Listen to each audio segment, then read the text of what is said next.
Hey my dear student, welcome back to our channel R K Centre. दोस्तों, आज के video में हम लोग हिंदी के एक मोस्ट इंपॉर्टेंट प्रश्न को क्लियर करने वाले हैं, जो कि इस प्रकार से है। तो आज का प्रश्न हमारा है, आदिकाल का नामकरण को स्पष्ट कीजिए। प्रश्न क्या है कि आदिकाल का नामकरण को स्पष्ट करें, है ना। यहाँ पे बताना है कि आखिर ये जो काल है उसका नाम आदिकाल ही क्यों पड़ा, या तो इसका क्या क्या और नाम है, उसके बारे में आपको क्या करना है, जानकारी देना है। ठीक है, तो सबसे पहले लिखेंगे दोस्तों परिचय। क्या लिखेंगे? परिचय। और परिचय में लिखेंगे इस प्रकार से कि आदिकाल जो है, क्या आदिकाल जो है इसको हिंदी साहित्य का पहला काल माना जाता है। कोई पूछेगा आदिकाल किसको कहते हैं, तो आपको कहना है कि हिंदी साहित्य का पहला काल मीन्स प्रारंभिक काल, जहां से हिंदी साहित्य शुरुआत हुआ था, उसको हम लोग क्या कहते हैं? आदिकाल कहते हैं। क्या कहते हैं? आदिकाल। ठीक है, अब ये जो काल है इसको विभिन्न विद्वानों ने मीन्स अलग अलग विद्वानों ने उसकी विशेषताओं और साहित्यिक प्रवृत्तियों के आधार पर जो ना नामित किया है। ठीक है, उसकी अवधारणाओं के अनुसार से, उसके विशेषताओं के अनुसार से उसको अलग अलग नाम से नामित किया है। इसका नामकरण निम्नलिखित कारणों और विशेषताओं के अनुसार से किया गया। क्या कह रहा है कि इसका जो नामकरण किया गया है वो निम्नलिखित कारणों और विशेषताओं के अनुसार से किया गया है, जिसका वर्णन निम्नलिखित रूपों में किया गया है। पहला, इसका जो नाम है वो इसके अर्थ से शुरुआत होता है। किसके अर्थ से? तो आदिकाल शब्द के शुरुआत अर्थ से। कैसे? तो देखिए, कह रहे हैं यहां पे कि आदिकाल शब्द का अर्थ होता है। तो आदिकाल शब्द का अर्थ क्या होता है? तो यहां कह रहा है कि आदिकाल जो है ना वो दो शब्दों से मिलकर के बना हुआ है। क्या क्या? तो पहला आदि और दूसरा जो है काल। क्या क्या? आदि प्लस काल, दो शब्दों से मिलकर के बना हुआ है, जिसमें आदि की अगर अर्थ की बात करें तो आदि का अर्थ होता है प्रारंभ या तो शुरुआत। आदि का अर्थ क्या होता है? प्रारंभ या तो शुरुआत। जबकि काल की अगर बात करें तो काल का अर्थ होता है समय। काल का अर्थ क्या होता है? समय, है ना। अब इस प्रकार से अगर हम लोग टोटली इसको देखें तो इसका कहने का अर्थ यह है कि अर्थात इस काल को हिंदी साहित्य की शुरुआती काल माना जाता है। प्रारंभ मतलब क्या होता है? शुरुआत, है ना, और काल मतलब समय। ये प्रारंभिक समय है जब हिंदी साहित्य का शुरुआत हुआ था।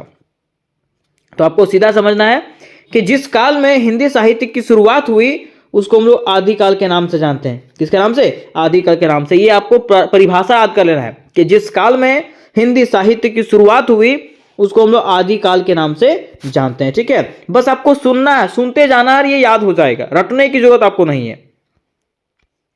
आगे कह रहा है कि अर्थात इस काल को ही हिंदी साहित्य की शुरुआत माना जाता है, इसलिए इसे जो है क्या कहा गया है? आदिकाल कहा गया है। कह रहा है यह जो है 10वीं से 14वीं शताब्दी के बीच का समय है। आदिकाल जो है 10वीं से 14वीं शताब्दी के बीच का समय है, जब हिंदी साहित्य का नींव पड़ा। नींव मतलब समझते हैं? इसका बेस, जैसे घर बनाते हैं तो पिलर के लिए बेस देते हैं नीचे में कि नहीं, तो वही इसका नींव जो है वो कब पड़ा? 10वीं से 14वीं शताब्दी में। ठीक है, कह रहा है कि आदि का अर्थ प्रारंभ या तो शुरुआत होता है। आदि का अर्थ क्या होता है? प्रारंभ या तो शुरुआत। इस प्रकार से आपको लिखना है। आगे कह रहा है कि इस समय में अपभ्रंश और प्रारंभिक हिंदी का विकास हुआ। ये जो समय है उसमें क्या हुआ? अपभ्रंश का और प्रारंभिक हिंदी का विकास हुआ और साहित्यिक सृजन की शुरुआत देखी गई। किसमें? इसमें जो है साहित्यिक सृजन की शुरुआत देखी गई थी। अब यहाँ पे साहित्यिक सृजन का मतलब क्या होता था? साहित्यिक चीजों का शुरुआत जो इसमें देखा गया था।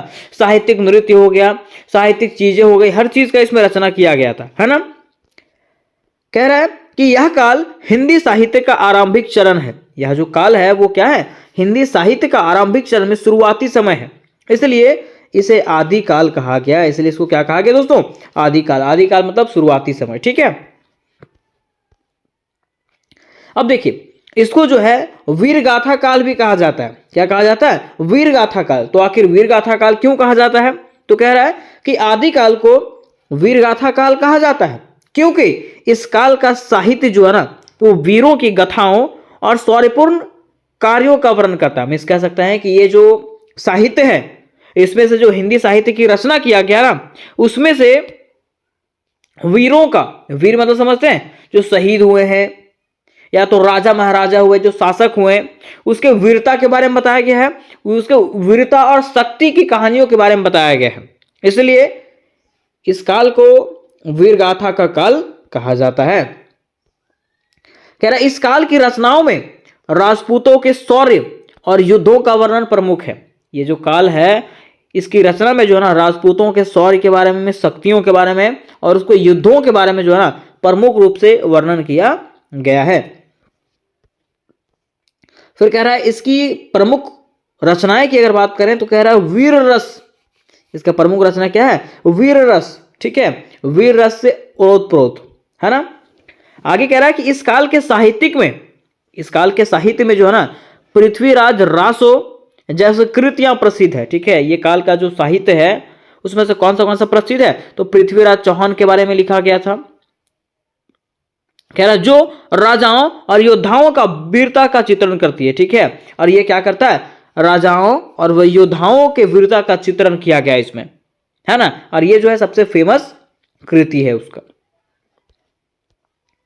आगे कह रहा है कि राजपूत वीरों के अद्भुत शौर्य, देशभक्ति और स्वाभिमान को इस काल के साहित्य में अभिव्यक्ति मिली है।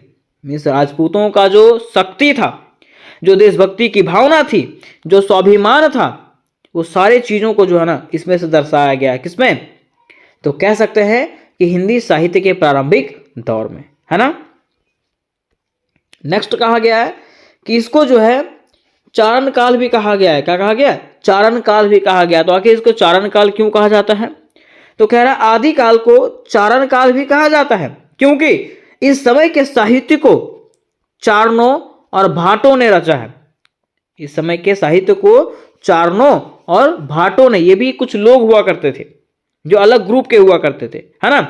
कह रहा है चारण और भाट मुख्यतः राजाओं की प्रशंसा में गाथाएं लिखते और गाते थे। कह रहा है ना कि जो चारण और भाट हुआ करते थे वो क्या करते थे? तो प्रमुख रूप से राजाओं की वो प्रशंसा करते थे और वो प्रशंसा में ही वो लोग को कहानी लिखते थे और गीत भी गाते थे। कौन? चारण और भाट। ठीक है, आगे कह रहा है कि इस काल का साहित्य राज दरबारों तक सीमित था। ये जो काल है उसका साहित्य जो है सिर्फ राज दरबारों में ही लिखा जाता था। राज दरबार में राजा के बारे में ही लिखा जाता था। आगे कह रहा है कि इस साहित्य की प्रवृत्ति राजा रजवाड़ों की प्रशंसा और उसके पराक्रम का गुणगान करना था। मिस ये जो साहित्य था उसका प्रकृति क्या था या तो प्रवृत्ति क्या था? तो राजाओं का गुणगान करना, राजाओं का प्रशंसा करना, राजाओं के युद्धों के बारे में बताना, है ना, उसके पराक्रम के बारे में बताना, उसके शौर्य के बारे में बताना, उसके शक्तियों के बारे में बताना। ठीक है, अब यहां पे चौथा हमारा कह रहा है संगीत काल। इसको जो है संगीत काल भी कहा जाता है। तो आखिर क्यों संगीत काल कहा जाता है? तो कह रहा है कि कुछ विद्वान इसे संगीत काल भी मानते हैं। क्यों? क्योंकि इस समय की रचनाओं का संबंध जो है गायन और संगीत से था। क्योंकि इस समय में जो रचनाएं हुई थी उसका संबंध गायन से और संगीत से, मतलब गीतों से और गाने से भी संबंध था वो, है ना।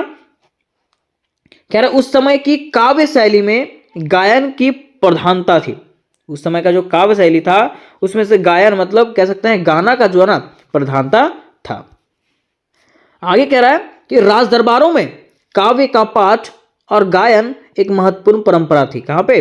राज दरबारों में जो काव्य है उसका पाठ और गायन मीन्स गीत गाना जो है ना एक महत्वपूर्ण परंपरा था राज दरबार में, राजा के दरबारों में, है ना। फिर कह रहा है कि धार्मिक दृष्टिकोण से नामकरण, इसका नामकरण जो है ना धार्मिक दृष्टिकोण से भी रखा गया है। कैसे? तो कह रहा है इस काल में धार्मिक साहित्य की भी रचना हुई। ये काल जो है उसमें धार्मिक साहित्यों की भी रचना हुई, जैसे कि जैन और बौद्ध साहित्य। इसीलिए इसे धार्मिक दृष्टि से भी देखा गया है। किसको? तो हिंदी साहित्य को जो है ना धार्मिक दृष्टि से भी देखा गया है। आगे कह रहे हैं कि जैन और बौद्ध धर्म के प्रभाव से अनेक ग्रंथों की रचना हुई। इसमें जो है जैन धर्म और बौद्ध धर्म के प्रभाव से क्या हुआ? कई अनेक ग्रंथों का भी रचना हुआ था। आगे कह रहा है कि इस काल में नीति और धर्म की शिक्षा देने वाले साहित्य का भी सृजन हुआ। इस काल में क्या हुआ? तो नीति सिखाने के लिए, नियम सिखाने के लिए और धर्म की शिक्षा देने वाले साहित्य में किताबों की रचना हुई थी, है ना। अब हमारा छठा जो आता है वो आता है काल विभाजन के अनुसार। क्या आता है? काल विभाजन के अनुसार मीन्स काल को जो बांटा गया है। कह रहा है साहित्य के इतिहासकारों ने हिंदी साहित्य को 4 भागों में बांटा है। पहला आदिकाल, मध्यकाल, रीतिकाल और आधुनिक काल। क्या कह रहा है कि साहित्यकार के इतिहासकार जो हैं उसको हिंदी साहित्य को वो 4 भागों में बांटे हैं, आदिकाल, मध्यकाल, रीतिकाल और आधुनिक काल। चूंकि यह जो है वो आरंभिक काल था, में सबसे शुरुआती दौर था, इसीलिए इसको आदिकाल के नाम से जाना गया है ना। तो दोस्तों यहां तक हम लोगों ने इसके नामकरण को समझ गया कि आखिर कैसे कैसे इसका नाम पड़ा, है ना। अब बातें यहां पे आती है इसके विशेषताओं की कि इसमें जो ये काल है उसकी क्या क्या विशेषताएं हैं। तो ये काल के समय अवधि को अगर हम लोग देखें तो इस काल का समय अवधि जो था वो क्या था, 1050 ईस्वी से लेकर के 1375 ईस्वी तक इसका कार्यकाल रहा था, में समय अवधि रहा था। कह रहा है इसकी भाषा की अगर बात करें, इसका भाषा जो था अपभ्रंश भाषा था, अवहट भाषा था और प्रारंभिक हिंदी भाषा था। फिर आगे कह रहा है इसकी शैली की अगर बात करें तो इसका शैली जो था वीरगाथा शैली था और भक्ति शैली था, ये 2 शैली था।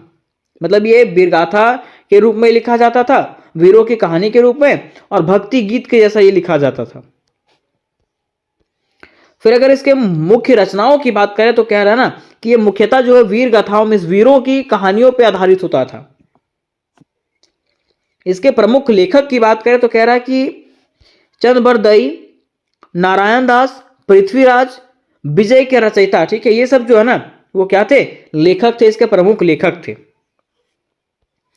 अब बातें यहां पे आती है इसके निष्कर्ष का। तो दोस्तों इस प्रकार से हम लोग कहेंगे कि इस प्रकार आदिकाल को उसके साहित्यिक स्वरूप, प्रवृत्तियों और रचनाकारों के विशेषता के आधार पर विभिन्न नाम दिए गए हैं। इस प्रकार से हम लोग कह सकते हैं कि आदिकाल को जो है ना उसके साहित्यिक रूप के अनुसार से, धार्मिक रूप के अनुसार से और विद्वानों के अनुसार से, रचनाकारों के अनुसार से इसको अलग अलग नाम दिया गया है। तो उम्मीद करते दोस्तों कि ये प्रश्न आपको समझ में आ गया होगा, और अगर यह प्रश्न आपको समझ में आया होगा तो वीडियो को लाइक करें, दोस्तों के साथ शेयर करें और चैनल को भी सब्सक्राइब करके अवश्य रख लें।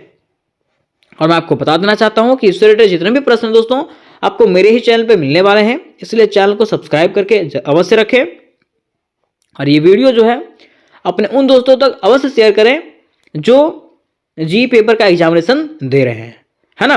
तो मिलता है नेक्स्ट वीडियो में, तब तक के लिए जय हिंद, जय भारत।